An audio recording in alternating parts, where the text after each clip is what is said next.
In this 10th installment of the Manga History series, I will be looking at Isayama Hajime, the creator of Attack on Titan. I have already looked at Isayama in the past, but this time I will be looking at the live-action Attack on Titan movie that was released in Japan in 2015. This movie is a rare piece of cinematic garbage. I want to talk about it because the story is quite interesting. Isayama lived in a small town surrounded by mountains when he was a boy.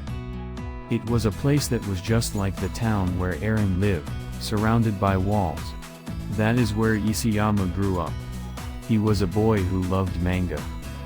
There was something else he loved very much, the radio.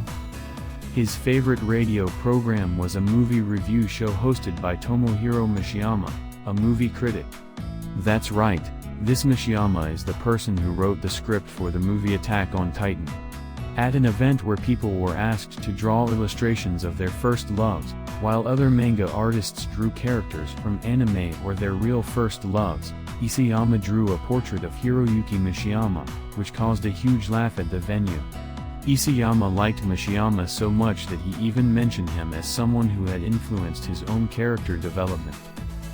Saver, who appears in the manga and anime Attack on Titan, is said to be based on Mishiyama.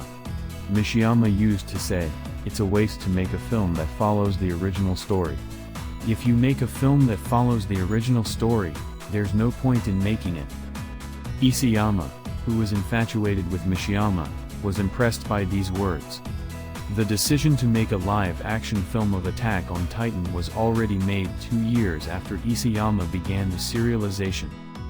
When Isayama received this offer, he said, "I'll leave the scriptwriting to Mishiyama-san. If not, I'll turn down the offer."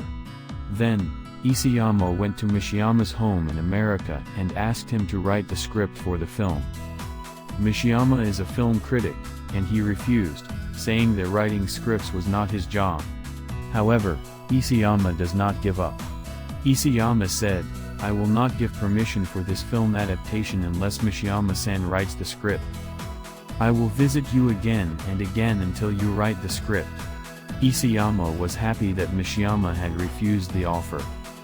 He also said that he now had a reason to go and see Mishiyama. Isayama even stopped working to go and see Mishiyama in America. And as the number of times he went to Mishiyama's place increased, the rank of the company representative who went with Isayama also rose. And when Isayama and the president of the publishing company, Kodansha, visited Mishiyama, he finally agreed to write the screenplay for the film. Mishiyama wrote the first script and showed it to Isayama. It was a script that was exactly the same as the original manga. When Isayama saw this, he said to Mishiyama, "This is exactly the same as the original, isn't it? Please make it a different work. You said that a movie that is exactly the same as the original is worthless, didn't you?" After hearing this, Mishiyama rewrote the script. One day, Isayama asked Mishiyama, "Who do you think you are most like in the characters of Attack on Titan?" Mishiyama replied that he was most like Jin. Isayama then asked Mishiyama to write a script with Jin as the main character. Mishiyama rejected the proposal, and Isayama is said to have been greatly dissatisfied with Mishiyama for rejecting the proposal. After that, Mishiyama rewrote the script many times, and as a result, a script was created that bore no resemblance to Attack on Titan, except for the title and the fact that giants appeared in it. When the film was finished and a preview was held for all those involved, the terrible quality of the film was so bad that everyone was silent, and it was like a wait. In the midst of this, there was one person who was laughing. It was the original author, Hajime Isayama. If you are interested, I'd like you to watch the live-action version of Attack on Titan. It was a terrible production.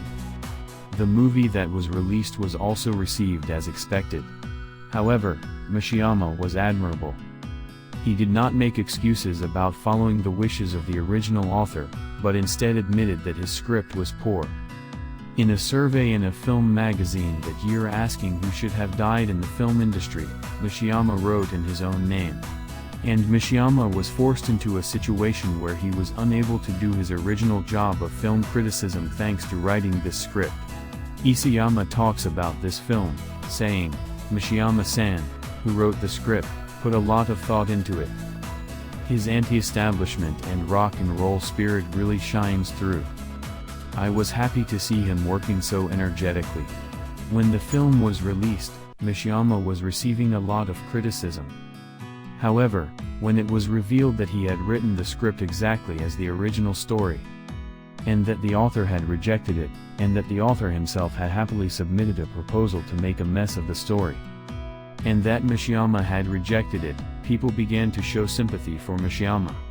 As a result, the film went from being evaluated as a terrible script written by the incompetent critic Machiyama, who only talks the talk, to a film that was messed up by Isayama, who made Machiyama, who didn't want to, write the script. It was an incident caused by a pure and twisted love for Machiyama of Isayama. This time, it wasn't a story about manga, but it was one episode related to Isayama. If you enjoyed it, please subscribe to the channel and press the like button.